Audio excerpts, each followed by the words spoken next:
Bismillah ar-Rahman ar-Rahim. I gaze out in searching for Savior rising. The absence in my heart calls out for His name. In a heart that's bleeding, a fire igniting, and only His rising can put out this flame. I wrote a letter to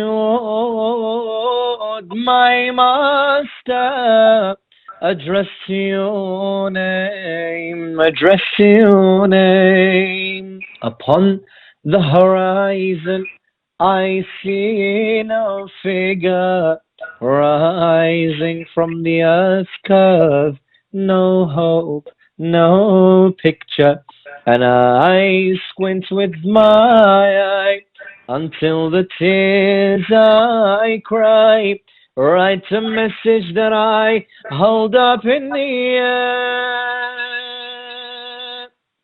I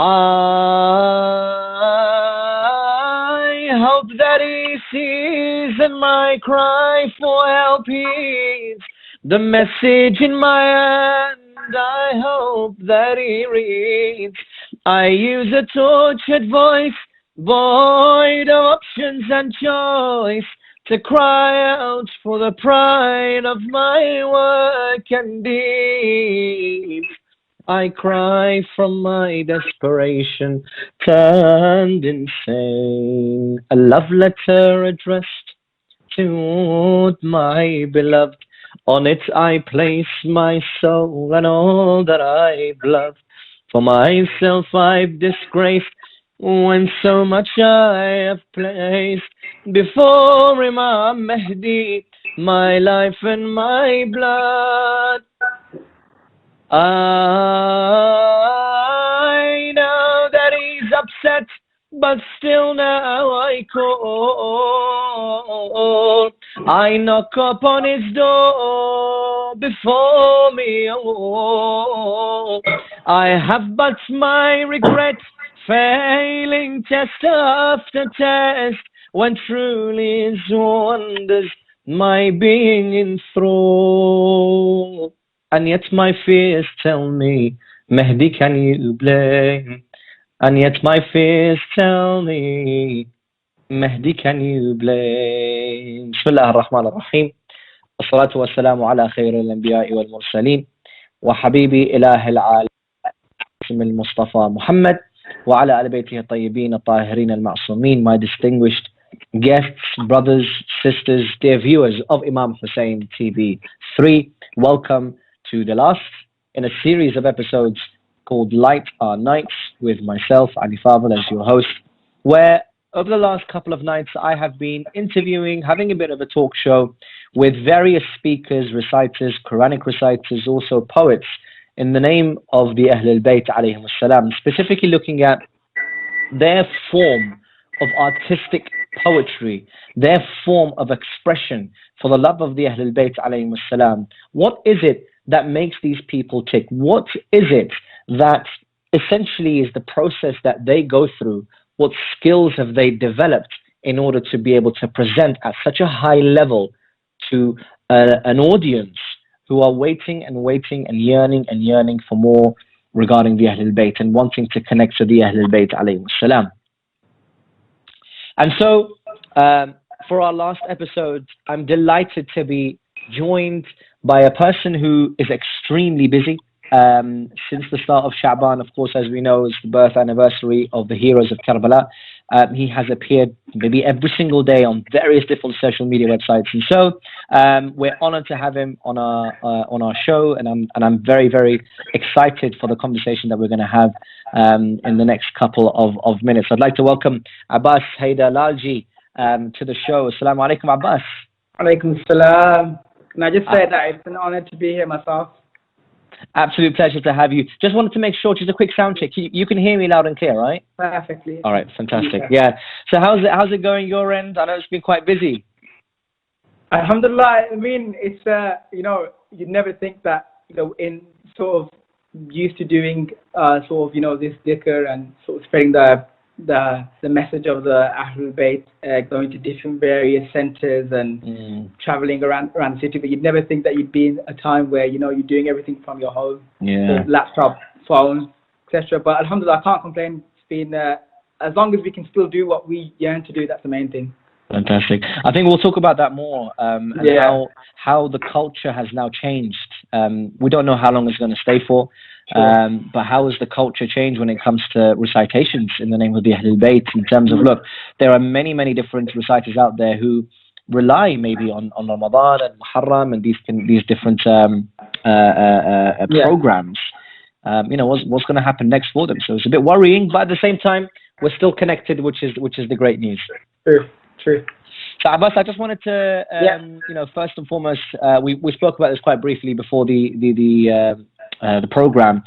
What we'll talk about today is quite a lot of things. Some of them kind of deep thoughts regarding recitations for the Ahlul Bayt alayhim salam. But first and foremost, before we get into the nitty-gritty details, I'd love to get a bit of a background regarding yourself, in terms of when you started, how you started, and what stage are you at now within your career of a reciter for the Ahlul Bayt alayhim salam.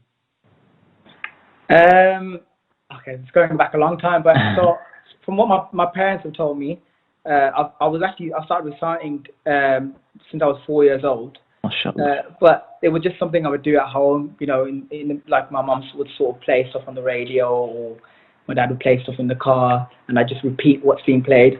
But then I remember my dad took me to someone was holding a program, a Mudlis of Imam Hussain in someone's house. My dad took me there, and I remember he got me to, that's the first time I think I recited something in public.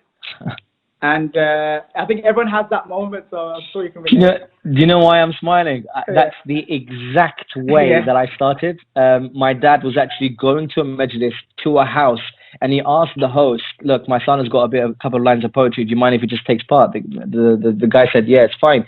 And that's my first, I don't remember it, but that was my first time I was reciting in public. Although there was about 20, 30 men, but yes, very similar story. It's exactly the same. Literally, I remember we went to this fest. I don't think I even had a clue myself that I was going to recite something, but No, my dad gave me the heads up. I'm not going to lie. My dad did give me the heads up. He said, look, you make sure you prepare, because you're going to be speaking, you're going to be reciting in front of 30 guys. But to do it impromptu like that, that's soft. No, I remember, because what my dad used to say, I remember, like, now that it's sort of revisited now, because we're talking about it, he used to say, just have something ready. Because at that time, I was still very new to what was happening and stuff like that. And I remember it's the first time I went, and some of you may have heard, some of you might have not, but, at that time, there were 3 brothers who were actually called the Naqvi brothers, who were also from Birmingham at that time, Muhammad Naqvi, Ali Naqvi, and Hassan Naqvi. And one of the brothers was actually there, present. And he was the one that then, after my recitation, at the end of the Mudlis, at the end of the program, he then approached my dad and said to him, look, you know what, I think there might, I think I can hear something that sounds a bit unusual for someone at that age.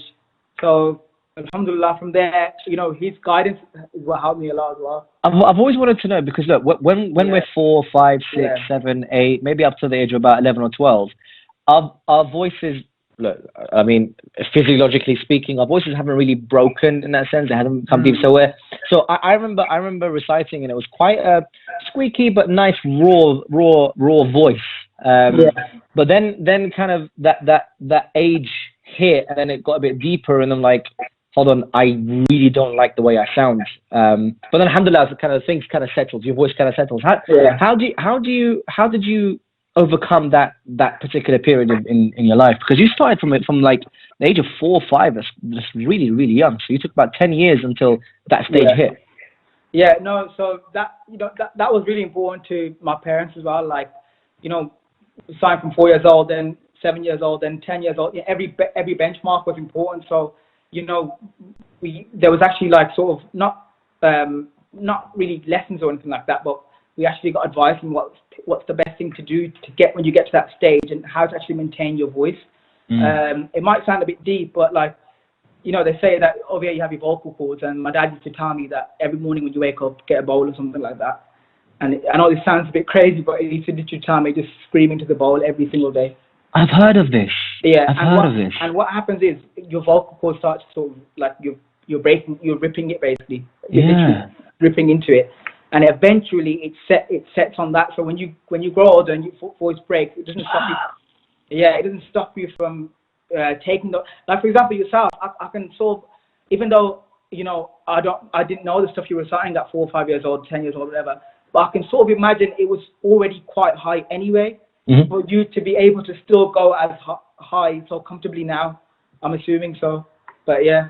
Yeah, 100%, 100%. Yeah. I mean, I knew that because obviously when you're young, you mimic, as you mentioned, you were copying reciters maybe on the cassette or a CD player, depending on what age you were living in. I was living at the age of cassettes, and so for every reciter I was listening to, I for some reason was able to match his height.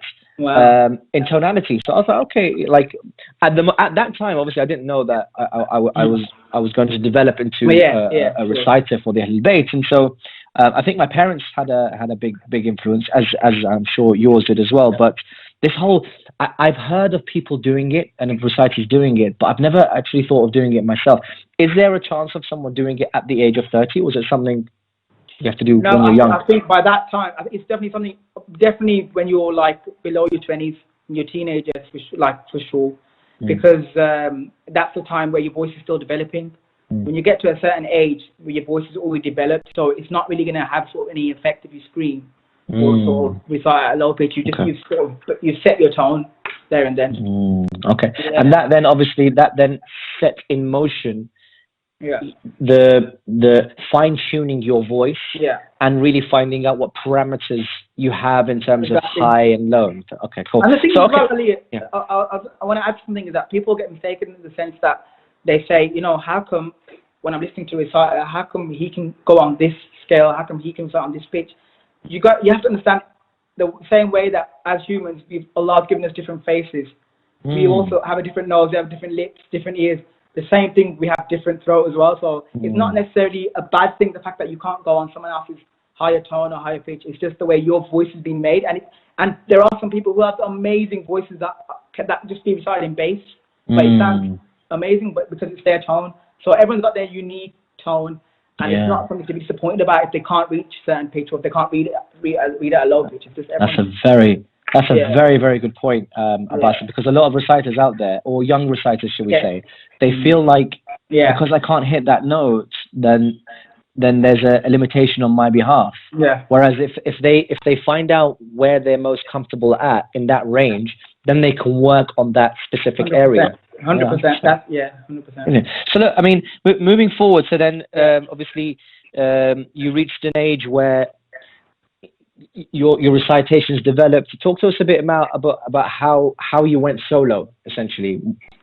So basically, I remember, I think the biggest point, the turning point is then obviously feeding off your parents for getting you into recitations is when you have your own interest. I think that's when it changes, is because then you start to realize that, you know what, I actually like doing it. You know, doing dhikr and everything, obviously that's part and parcel of it, but the actual what we do actually is genuine and we enjoy doing it. That's separate. People forget that. I mean, you have some people in this day and age who have got, you know, better voices than myself, I believe, but because they didn't have the interest themselves, they didn't develop.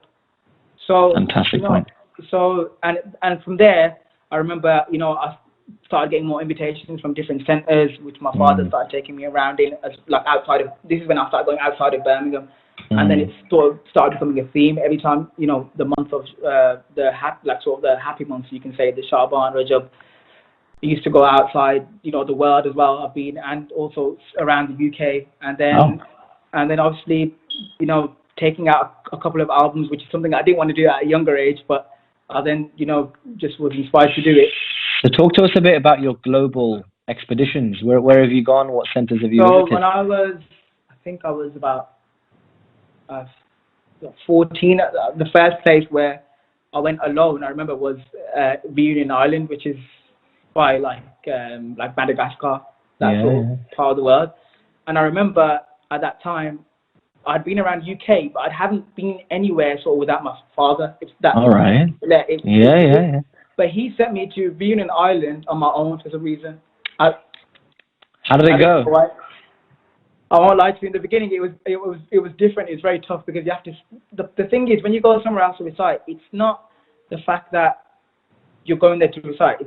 It's not your. It's a different environment for you. So you don't see the same people there. You don't have a feel for what people over there in different countries, what they like listening to. So it's about. Once I just did Alhamdulillah, it was one of the best experiences ever. I mean, the hospitality was amazing. I won't forget that. And the food was amazing.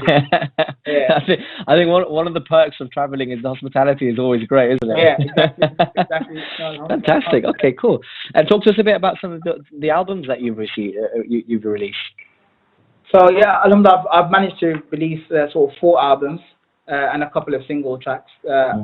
And I think, at that time, my dad used to tell me that, there are some people that have asked now, are you going to release anything or something like that? Because it wasn't really something I had interest in doing, to be fair, when I was at a younger age.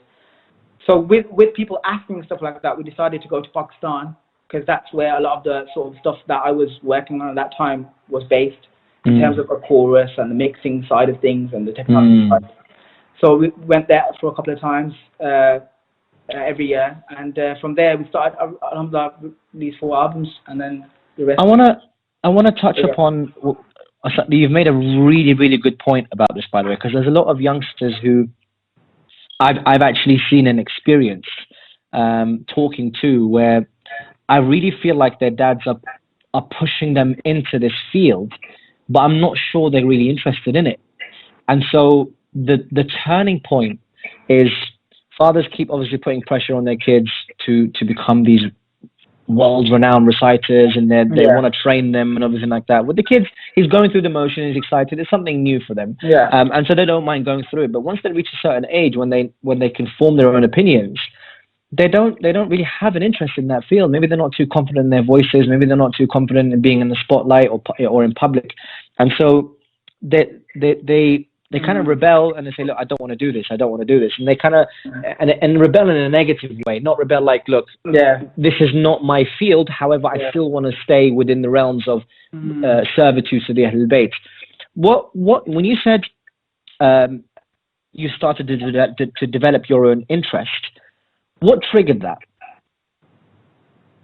I think for me, it's hard because, growing up in those sort of environments where you've learned and obviously with listening to different sort of madrasas and sides, you've learned to develop a passion for the Ahlul Bayt. I think for me it was the fact that I enjoyed doing it in this form. So I try and sort of separate the two, because a lot of people make that mistake. I think a lot of people, what they do is, like you said, they'll sort of force their children to go into that department, but everyone's got their own stamp. I mean, you could, you don't necessarily have to be a well-renowned reciter. You could be someone making the food. I mean, it's all the same thing, isn't it? But what I think I just developed my interest in this side of things because it was something that I enjoyed doing myself personally. Apart taking the sort of Ahlul Bayt out of it, it's something that I enjoyed doing, and the fact that I could do it while still serving the Ahlul Bayt is a plus.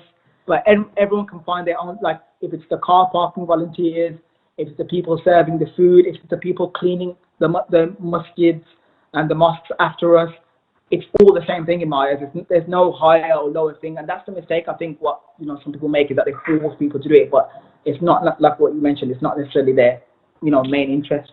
Absolutely. And so I think developing a passion for it. I think, correct me if I'm wrong, and I'm just thinking out loud here. Some of the excitement that we get is when you have hit a certain note, or you've said a certain word or a certain line of poetry. It's the reaction of the people that really gives you that passion, doesn't it? Yeah, as a reciter, 100%. I mean, we've all been to centres where it's the most awkward thing when you don't get a response or something like that. It's like when a comedian says a joke and they don't get a response. It's exactly the same thing. And you're just looking up and you're thinking, okay, I think I've failed, and that's what it genuinely feels like that.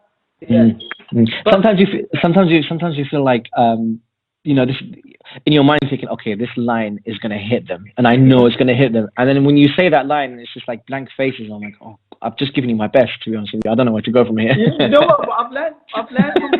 Like during my time, I've reciting different areas. The thing is, there's some centers that don't respond. Like I know the Iraqi culture is different, and the Pakistani culture and the Indian culture, like they're quite similar in how they respond to things. Like they show that they're enjoying it. Like they're content. So basically, and that's what we enjoy as reciters. We enjoy seeing that in front of us. But there's some centers I've been to where they don't respond. But a lot of people will come up to me afterwards and say to me, I really enjoyed it. 100%. Beautiful. And I've taken that into consideration now, because I used to get really upset in the sense that maybe I didn't perform or something wrong. But taking that into consideration, I've started to understand that different cultures, different people have a different way of appreciating. Absolutely. Yeah. Actually, yeah, you're totally right on that one. Yeah. So moving forward now, let's just take an example of an invitation to recite at a certain event. The event is a martyrdom of one of the imams. It's in the next couple of weeks. That's your case study. That's your scenario. You get a call, or you get a WhatsApp, or you get a message. Salam, Brother Abbas. We'd like to invite you to so and so event at this date and this time. Please, can you let us know your availability? What's your initial thoughts? So for me, I think especially when it comes to the sort of Rajab and Sha'ban time, that's where I get a lot of calls, bookings from out, in UK, and sometimes maybe outside of UK. So for me now, I was really bad at this before. I'm not going to lie to you, but I just keep a diary now, so I don't double book, because I've done that before, and that's I'm just being completely honest. So at first, what I'll try and do is I'll see if I'm free. I'll let them know. But what I like to do is I want to understand what they want from me, which sounds like people are probably thinking, what do you mean? Like you only just recite, you can't do anything. But what I want to know. You've hit the nail on the head, honestly. Yeah. Go on. Yeah, what I want to know is what they want from me, like what I'm doing, what do you want me to do? How long it's for. Like, sort of give me on a plate so that I can come there and give my best, if you know what I'm trying to say. I don't know if you can relate to that. You probably can. 100%. I think there are times where I've asked, as you mentioned, some of them are quite confused. Like, well, I don't know, I just want you to recite it, right? And I'm thinking, in my head, I'm thinking, okay, recitation could be, do you want something that's passionate and you want energy, or do you want something that's sad? Yeah. Or what's the criteria that you guys are going to be assessing me by? Not in the sense like it's gonna be a success or a failure, not in that sense, but like I want to give the best that you that you will feel like this is gonna make us connect with the Ahlul Bayt. And so tell me, essentially, I'll put it on a plate for me. What do you want me to do? Yeah. Do you want something that's a lot of clapping and energy, or do you want something that's just short and sweet with quality and a bit more? Tell me. There is different deliveries, different styles of how to, like, people have to understand one thing, and this is where I'm going off topic a little bit, but I thought I'd mention it, where there's been I've noticed like a thing where, because it's Ahlul Bayt poetry and stuff like that, people just assume that we've been given it, and now it's just become a something to do, but they don't really see the time, effort, and practice that behind the work that goes into it for us to get to that point. Is to go there and recite, to deliver it the way we want to deliver it. It's not about just us, picking up a book and just reciting it to you. The time, effort that we put in ourselves from the help of Ahlul Bayt and Allah subhanahu wa ta'ala, for us to perform it in that certain way. And that's what I wanted to, bring that point in there. But yeah, from there, then, like I said, if they've sort of, given me an idea of what they want me to, what style you want me to deliver it in, etc., I'll then making sure that I'm prepared is the biggest thing for me. I've done it before where I've gone to places not the most prepared, and it doesn't have the same feeling as when you're doing it when you're prepared, and it's just something about it, the sort of heart that you put in is different when you're prepared, and the fact that you're comfortable before you've gone up to deliver it is you already get more likely to perform, in my eyes, from a sort of psychological point of view. What makes you look at a poem, and then what makes you look at a tone or a melody and think, yeah, these two are going to fit? No, that's a really good question. I think, okay, I think, um, I think it's understanding the personalities. Because every personality has their own sort of touches in it, like how they all have their own titles. The Imams have their own titles, for example. The Prophet has his own title, the truthful one. So I think it's looking at their sort of personalities and seeing what, because when when you're composing something, and when you're making the tune for something or reciting something, you're still delivering words. So it's important that you're getting those words across with the right tone, with the right tune. So I feel like it's what I try and do is now I try and make the tunes that so that people think I'm actually delivering a speech rather than reciting, but I'm just doing it with a tune. And I think that's what, we've lost that a little bit. I think more people are more concerned about the tunes rather than the actual words. So when they both go hand in hand, that's when something sounds really truthful and something really meaning. So that's what I try and do. I try and focus on both the words while I'm making fantastic. So now that we're into the whole composition of melodies. So you're looking at, for example, a melody, and correct me if I'm wrong. We spoke about this off air, but you've developed a skill now when it comes to composing melodies. Yeah, alhamdulillah. Yeah. Talk to us a bit about how that started and where you're at now with that. So I'll tell you. I think so I was about 13, 14 years old, and it was Eid al-Zahra, so there was a big program at Summer's House, just local here in Birmingham. And my dad used to receive texts from people. So people would send their own texts with like sort of four, like we call it in Urdu as a line, it's called char misle. Char, as it means four.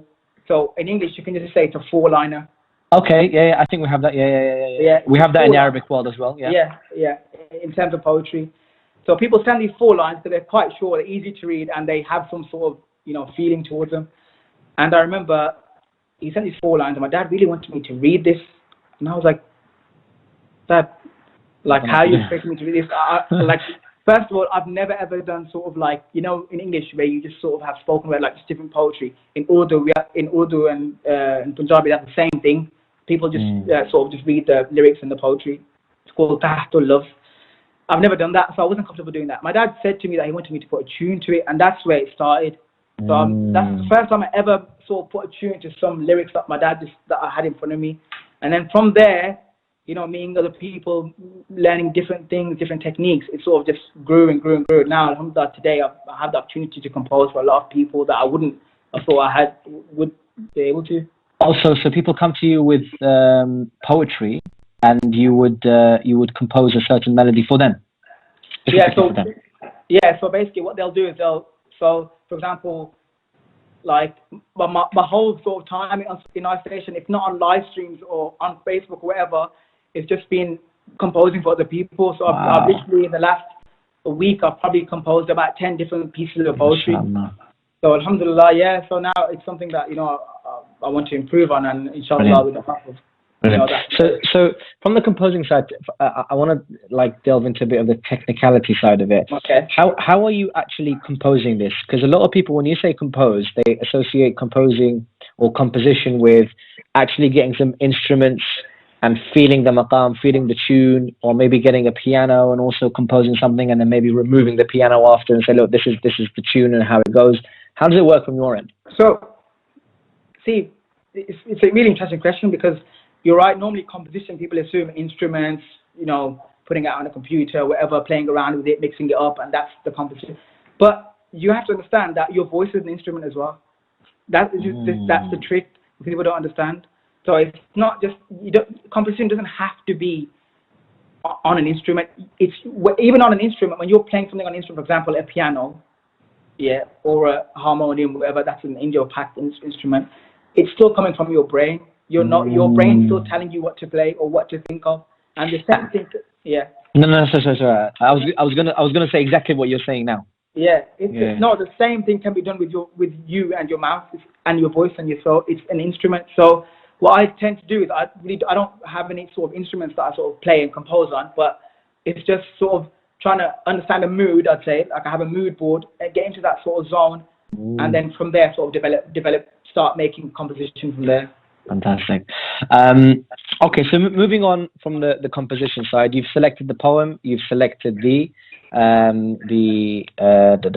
melody. Yeah. Just before we move on to the next stage, I think it'll be great if we take just a very, very small break, so that we can talk about what happens next. So at the actual event, how does it work from you, and how you'd be able to kind of recite at these events. And I'd love to find out the differences in different cultures that you visited or different countries and how they possibly deliver their events as well. But we'll talk about that, inshallah, after the break. So, dear viewers of Imam Hussein TV, you are watching Light Our Nights with myself, exclusively on Imam Hussein TV 3. It is the last episode. We're literally on the last segment, but it's been such a fascinating discussion. I can't tell you. I've been smiling and nodding the whole time because I'm like, I can relate to this. I can relate to this. I can relate to this. But we're taking a very small break, and we'll see you in a couple of minutes.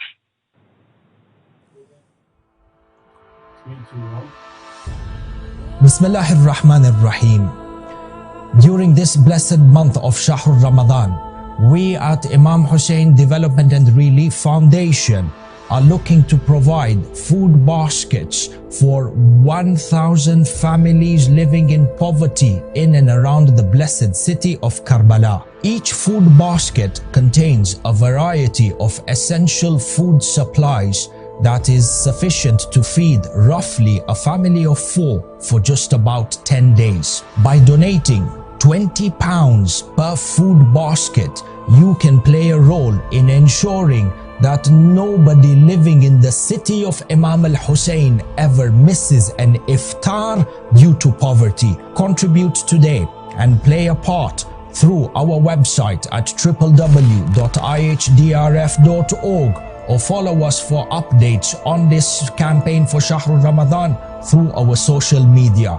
May our two masters, Imam al-Hussein and Al-Abbas, reward each and every one of you abundantly during this blessed month of Shahr Ramadan as you work to elevate poverty from the great city of Karbala.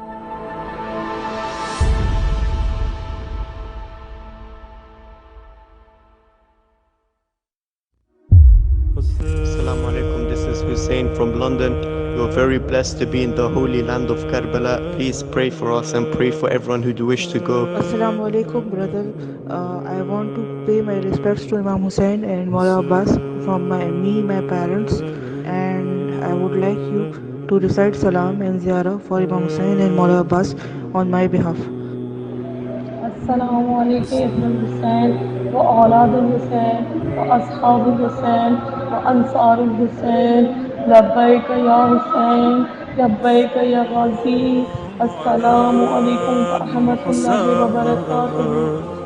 وعلى علي بن الحسين وعلى أولاد الحسين وعلى أصحاب الحسين.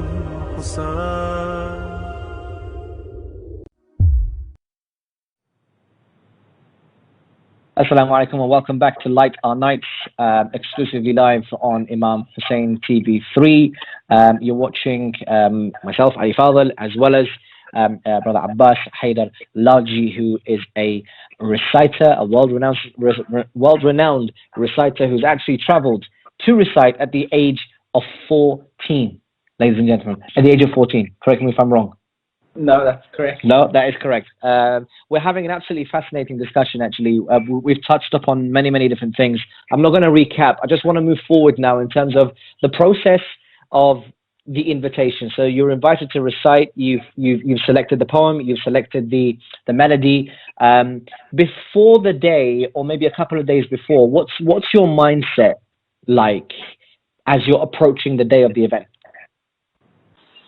So what I like to do now is I've sort of done my research on what this crowd's going to be like, etc. Maybe watch a couple of YouTube videos. That's quite important, I think, just to gauge an idea of what I want to recite.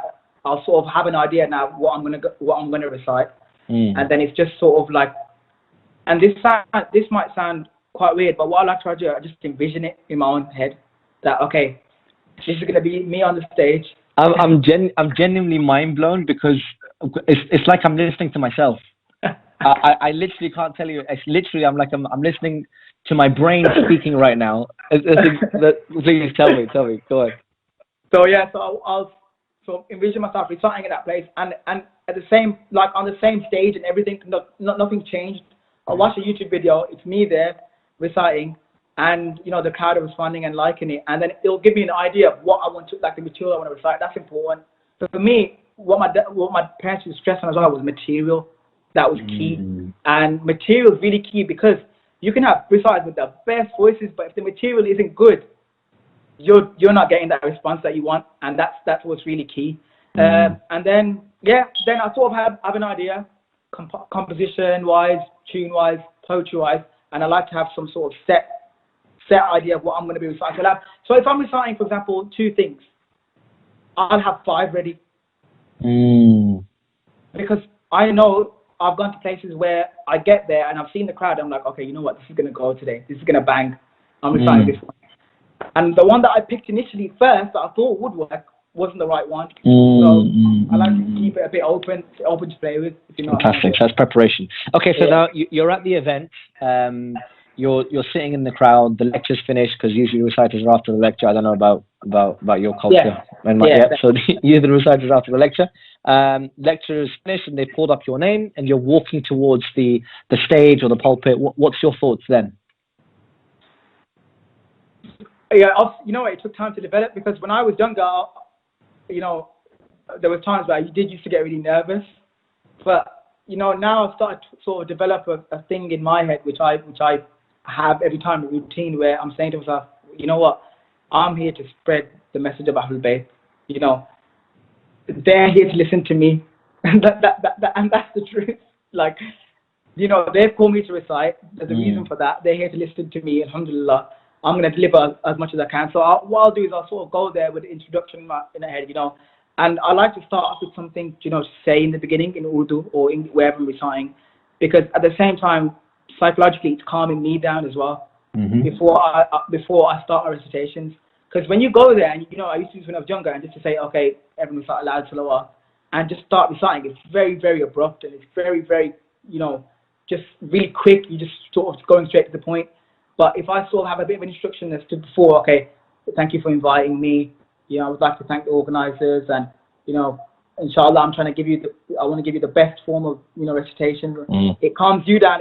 It gives instruction to the crowd, and from there, it develops your. I think, correct me if I'm wrong. It develops your stage presence, because not a lot of reciters.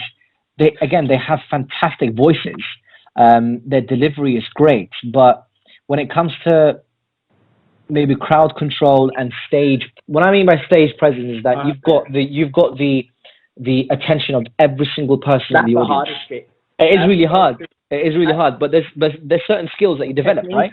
And you know what? I'll be honest with you, even that's something that I picked up from yourself as well. Because when I was, listening to you from a young age as well, like when I was younger, I remember I used to think, okay, you know what? I've noticed, he's saying things in between, he's engaging them by clapping, or I used to think that, you know what?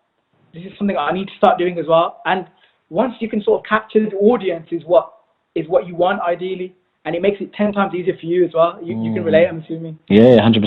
Yeah. And so now that you're on the stage, what skills have you developed aside from the introduction? What skills have you developed from paper or eye contact in order to really engage with the audience? So, one thing that I remember, which is something I've developed now and I'm still working on, is that it's about how you're portraying the words for me. That's the biggest thing. For me, you can have the best voice, you can have the best material. So the material's you've gone past the material part. But if you're not portraying the words of what you're reciting, if you're not portraying it in terms of your actions, your tone, everything, you're not giving justice to the lyrics, and you're going to lose attention from the crowd.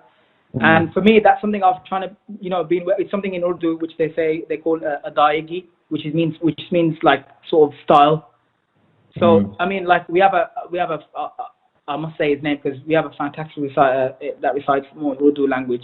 His name's Mir Hassan Mir. You might have heard of him. Oh yeah. So the reason why they call him like they call him like the like the King of the best pulpits. yeah, the king of like the mankabat. Yeah. So like mankabat is in the like the sort of happy occasion and stuff like that. That sort of material, they call him like the king of that. Because and it's not necessarily because he has the best of voices. That's something that he's been given. It's the way he portrays the word. So there's poets that are wanting for him to recite their stuff because the way he makes it sound even better with the way he delivers it. Right. So it's its own sort of category, which is something that I think I'm trying to sort of learn. He's developed his own category. Exactly. People copy him. Copy him.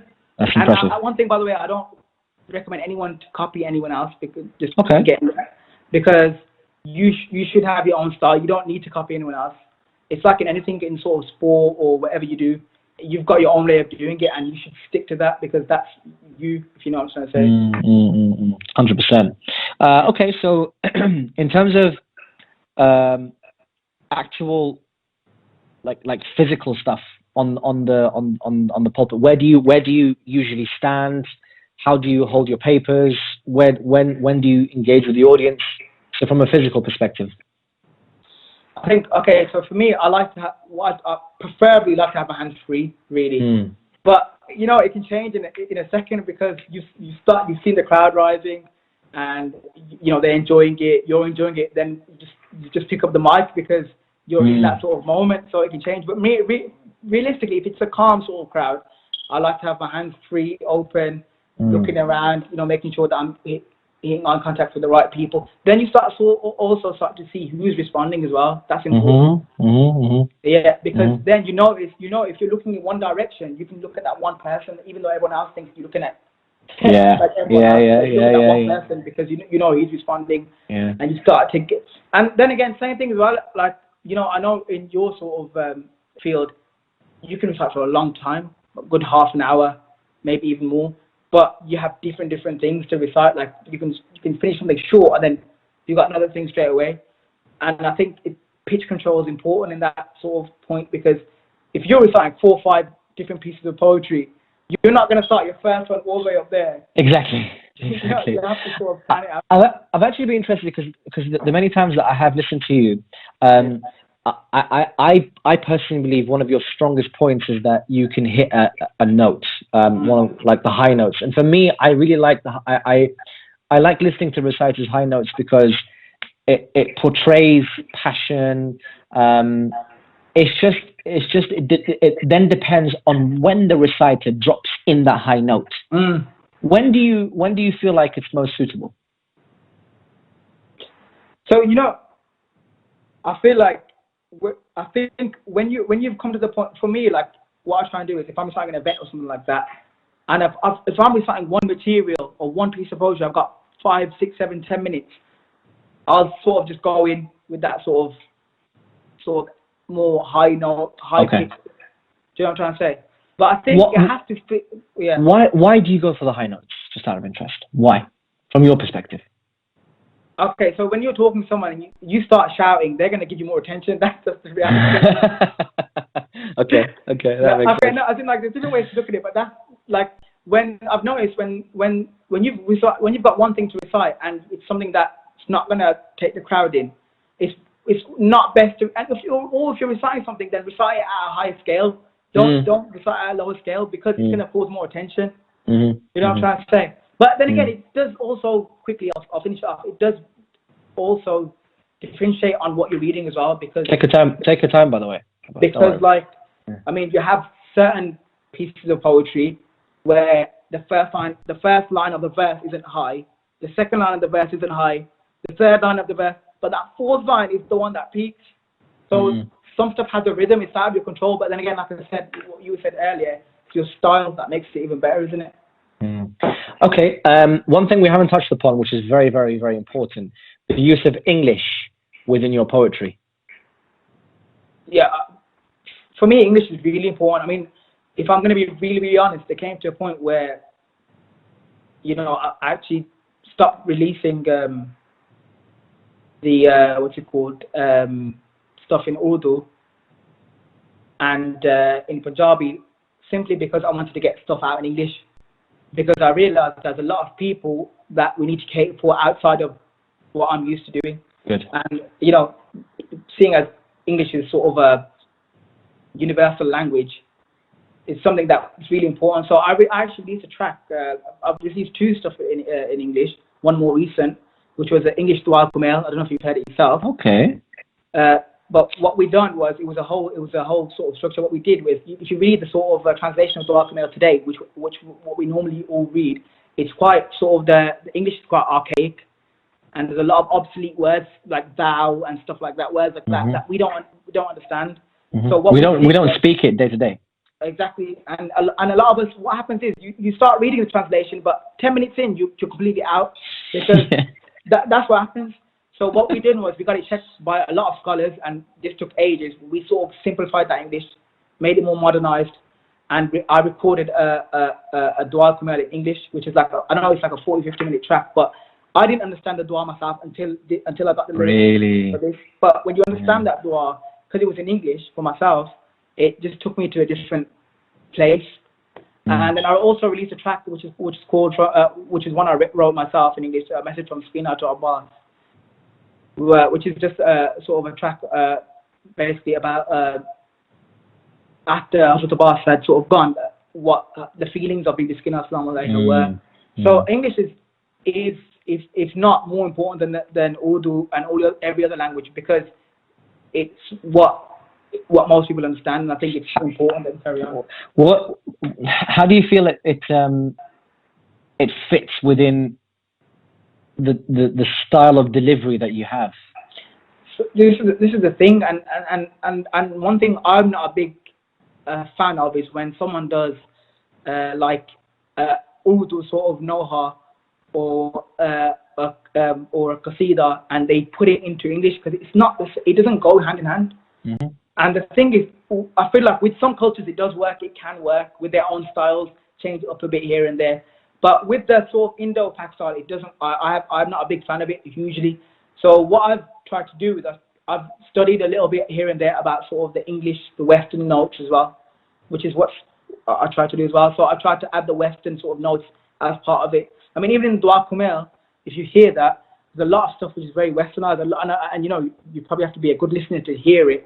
But people that understand will understand what I've done to make it sound like that. Okay. It's not just me just going there and like reciting something, you know, it's sort of pre-planned. All right, fantastic. And just lastly, before we kind of go on to putting all of this theory into practice, what's your review process? You know what? If you had a dad like mine, I'm telling you.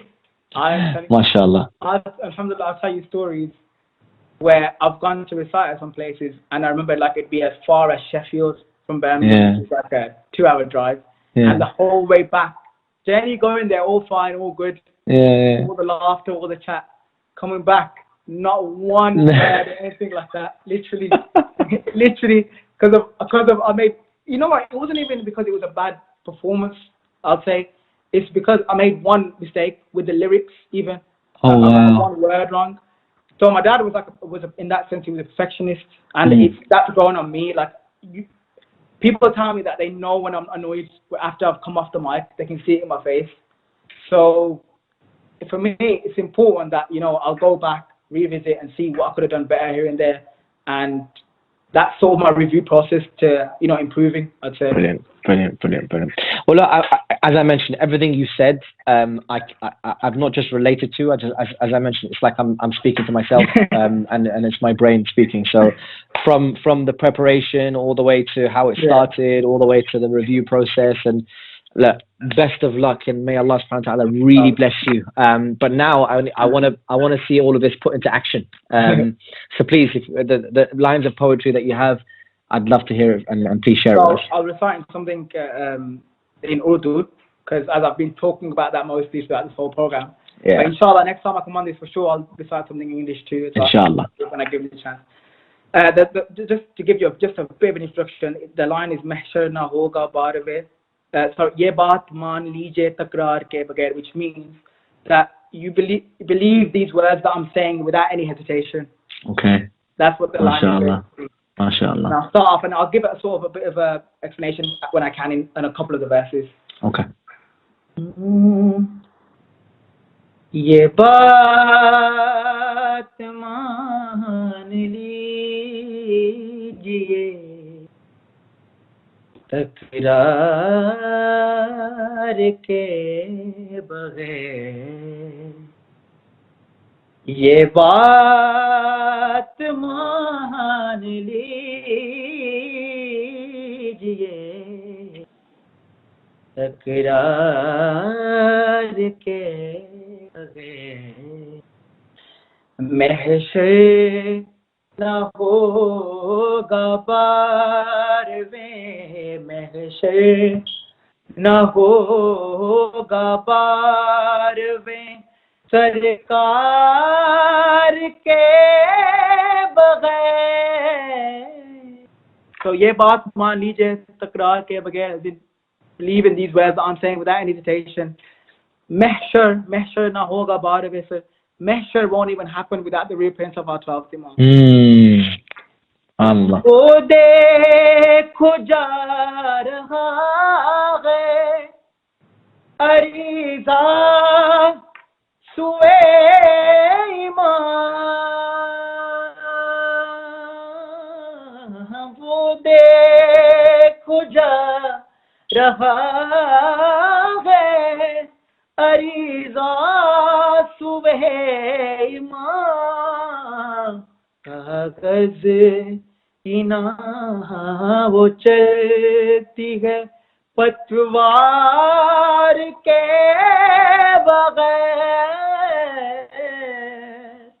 This is my favorite verse now. قائم وفا سجائیں گے عباس کا عالم. قائم وفا سجائیں گے عباس کا علم. آبا بنا ہے اس لیے کعبہ بنا ہے اس لیے مینار کے بغیر. So basically this verse, what it's trying to say, قائم وہاں سے جائیں گے عباس کا علم. So basically there'll be a place where Hazrat Abbas is going to put the flag, where Imam Zamana Salam Alayhi is going to put the flag of Hazrat Abbas. There's going to be a place. MashaAllah. Kaaba bana hai isliye minar ke bagair. And that is for the reason why the Kaaba has no minarets on top. SubhanAllah. Because that's where SubhanAllah. Another verse. Ke dil kehta hai wo aate hi pahunchenge Karbala. دل کہتا ہے وہ آتگی پہنچیں گے کربلا. مہدی نہیں لڑیں گے علمدار کے بغیر. دل کہتا ہے وہ آتے ہی پہنچیں گے Karbala means Maha is saying that, you know, when he does return, the first place he's going to go to is Karbala. SubhanAllah. That's the first place he'll go to first. And the reason why is because Mahdi nahi ladenge alamdar ke bagair. So you know how they say, no, you know, there's going to be sort of a war. It should be sort of the 313 part of the army of Imam Azman. So in this, my heart is telling me that Imam Mahdi is going to go to Karbala first because Imam Mahdi is not going to fight without Hazrat Abbas. SubhanAllah, SubhanAllah, SubhanAllah. Urdu, right? Urdu, yes. Urdu poetry is very, very deep. And it seems like, because similar with Arabic, there's a vast vocabulary, and so describing certain situations. It's so hard. It's very hard, but also very deep, deep in meaning. No, it's the way like the word like hits you in Arabic and Urdu.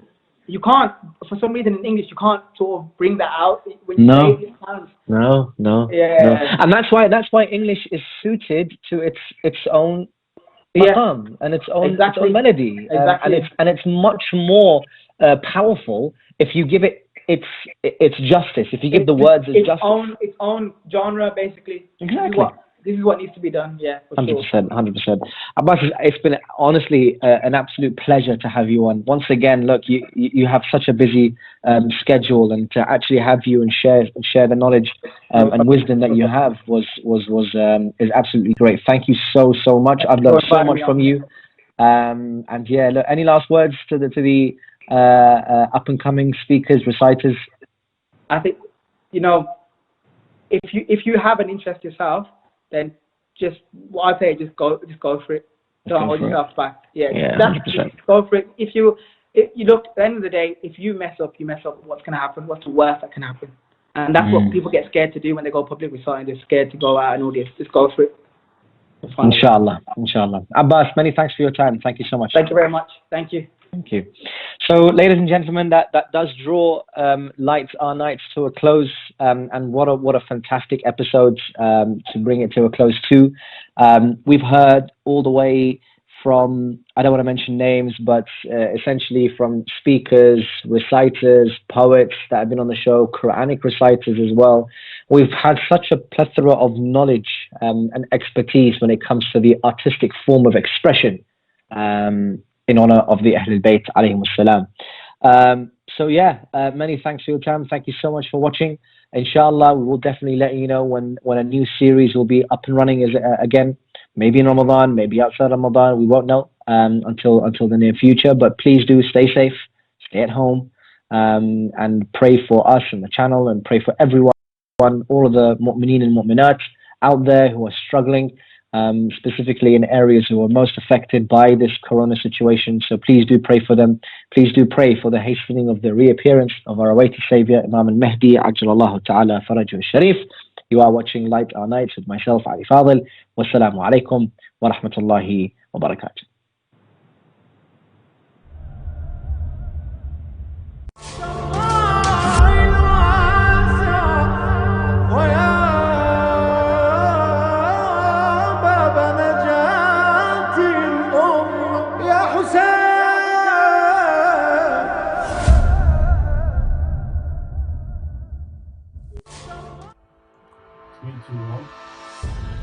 Bismillahir Rahmanir Rahim.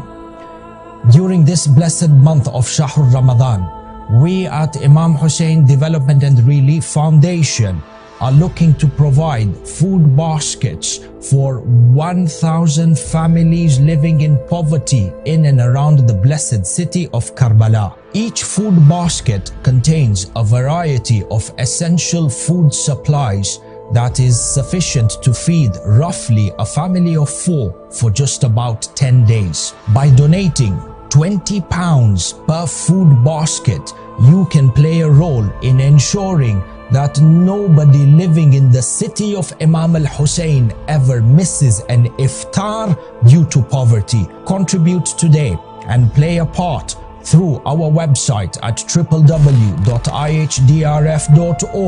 or follow us for updates on this campaign for Shahr Ramadan through our social media. May our two masters, Imam al-Hussein and Al-Abbas, reward each and every one of you abundantly during this blessed month of Shahr Ramadan as you work to elevate poverty from the great city of Karbala.